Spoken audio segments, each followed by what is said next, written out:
everybody, it's Sam here. Thank you for watching today. So I'm going to show you how I've made this Wobble Shaker Easel card. I made this a few weeks ago during a Facebook Live. Basically, I've brought the latest Mae Designs release, and there's 7 of these wonderful stamp sets, and they're just going to work perfectly for my 7 best friends. We're all turning 40 over the next year, and I thought it'd be really nice to make a 40th birthday card using each of them, because pretty much each stamp set kind of represents each of my friends. So these are the 7 stamp sets. So I think by the time this goes out, I'm not sure if Claire may have had another release or not. So just check the links below. But here's the Hoppin' Mad one. So you've got those 2 lovely images of the ladies on the space hoppers, and there's some really nice puns that go with them as well. This one here is 2 ladies at the spa. So one's kind of having her feet done, sorry. The other one's just being a little bit creative with some cupcakes, it looks like there. Again, there's some really nice sayings that go with them. This one's got the 2 ladies in the car after a successful day shopping. This one's 2 ladies at the salon, so just gossiping. One's having her hair set, it looks like, and she's trying to read a magazine.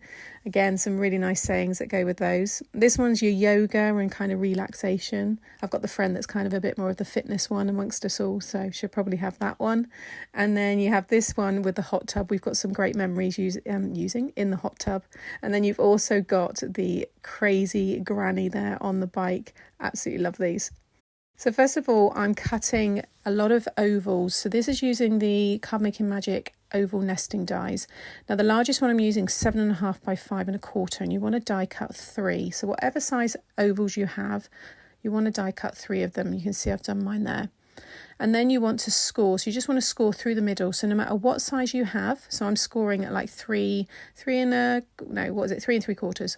But whatever size you have, just score through the middle. And you can see that I'm just kind of showing you how the easel will come together. Now you can also score at the end of that other piece that you just scored through the middle and attach it. But I like to add this little piece here. This is 1 by 1, and I've just scored at 1/2 inch. Added some glue, and you can see I'm just going to position it at the top of one of those pieces, right up as far as you can. Fold it in half, add the glue to the other side, and then stick the folded piece down. And that way you can see you get that easel effect. Next, you want to add your glue all onto that front panel. I'm using the Collall all-purpose glue, so this is going to start to add a lot of strength now. It's a deconstructed style, you're putting each piece together. Sitting it over the top so it's perfectly lined up, but you're only sticking that bottom half there, so you can now see how that easel shape's all taking shape. Next, I've got the next size down, and this is using my pattern paper that I'm going to die cut this piece. So this is using the Make-A-Wish paper pad, I think it was. Again, I'll try and link it below. So I'm just die cutting 1 in the stripe, and then I also die cut 1 in a purpley colour. You can just see it to the right of me there, and that's going to go on the bottom and 1 on the front. If you want to have them the same size as the pieces below, you can do, it's not a problem. Next, I'm running through the largest one and the next size down together to create a frame, and that's what I'm going to then have to attach the acetate. So now I'm going to pop some music on, and you can just watch me colour in those images.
So that's now everything coloured and fussy cut, and next we can start putting it all together. So I'm just adding some glue to the back of the striped piece there, and I'm just sticking that right onto the very front piece, and that's just now going to start to strengthen the card.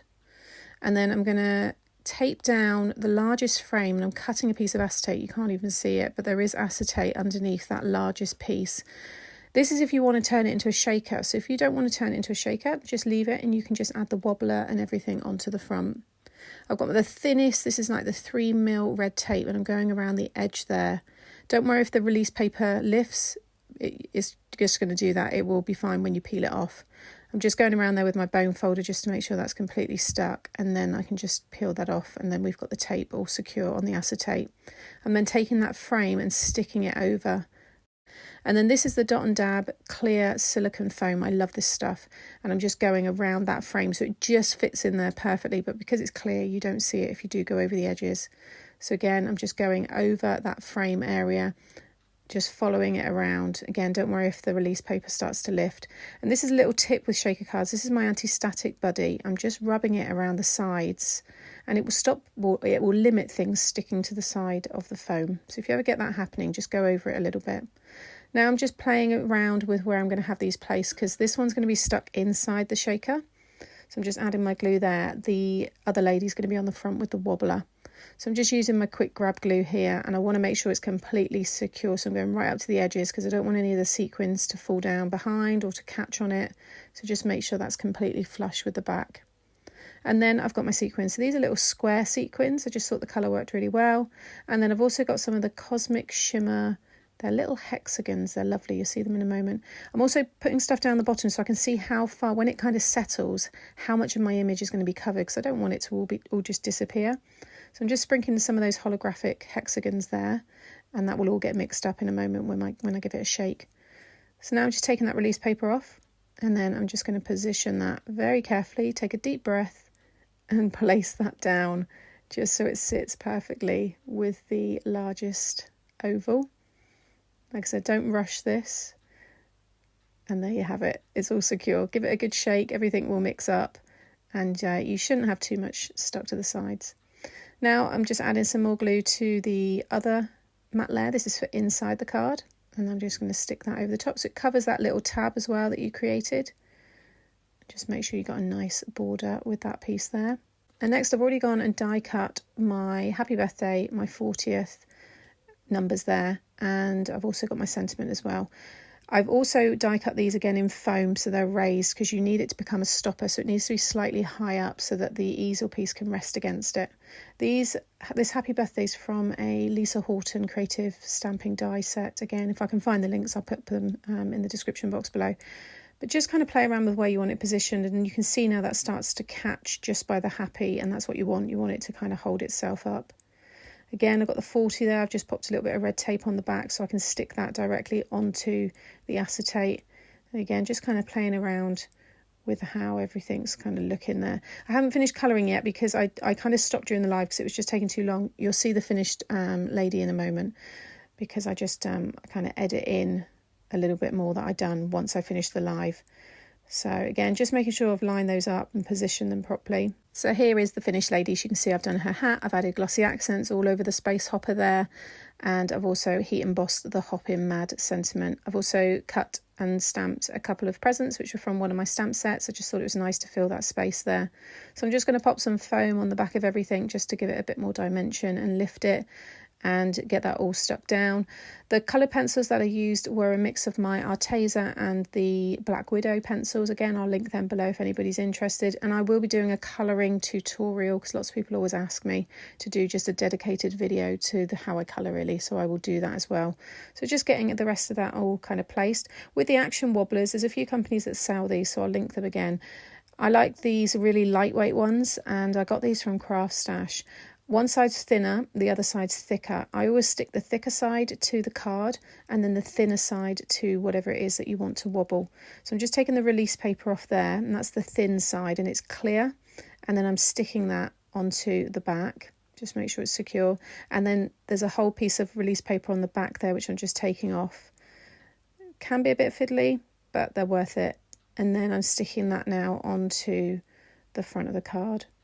I'm just looking at it here on my desk now. I love it. It makes me smile so much. If you don't or haven't ever used Action Wobblers, do get some. They're not too expensive, but they really transform your cards. So I just think it's a lovely extra to put on them. So yeah, with a holographic card and all that lovely pattern paper and the sequins, those little hexagons, it looks like a really special card, and I think it's perfect for a 40th birthday. So as always, thank you for watching. Check the links in the description box below. If you haven't subscribed and you enjoyed today's tutorial, please hit the subscribe button and hit that notification bell, and then you'll be notified every time I upload a new video. Thanks for watching, and I'll see you soon.